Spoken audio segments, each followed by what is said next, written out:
The U.S. election result is sending shockwaves on the economic front as well. While local businesses are bracing for a potential impact, monetary policies around the world may see another turn of events. Shin Se-min zooms in on that ripple effect. Korea's top economic policymakers said Donald Trump's victory in the U.S. presidential election is feared to shake global financial markets and that he'll stand firm to deal with potential risks. Finance Minister Yoo Il-ho said that the government will remain firm to push forward with the country's fiscal policies. Korea's finance-related officials held separate meetings earlier on Wednesday where they all vowed to cooperate with each other to maintain market stabilization and that the government will take action to curb volatility if necessary. With a change in U.S. leadership, businesses in Korea are also bracing for a shift.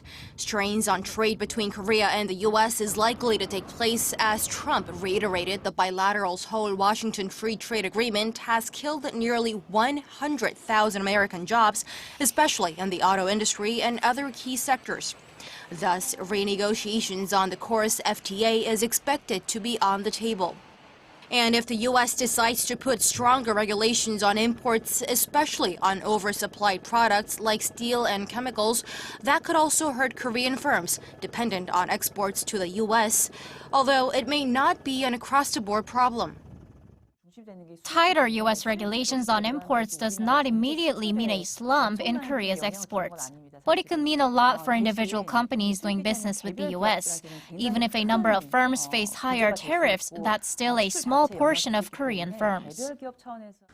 On the monetary policy front, Trump's victory could largely trigger uncertainty and volatility in the market, probably even derailing the Fed's December rate hike scenario. Market watchers worry that considering slow pace of growth seen around the world, there seems to be not much room for central banks for a rate cut, bouncing some of the impact by lowering rates as they have done so through the Brexit decision last June. Shin Se-min, Arirang News.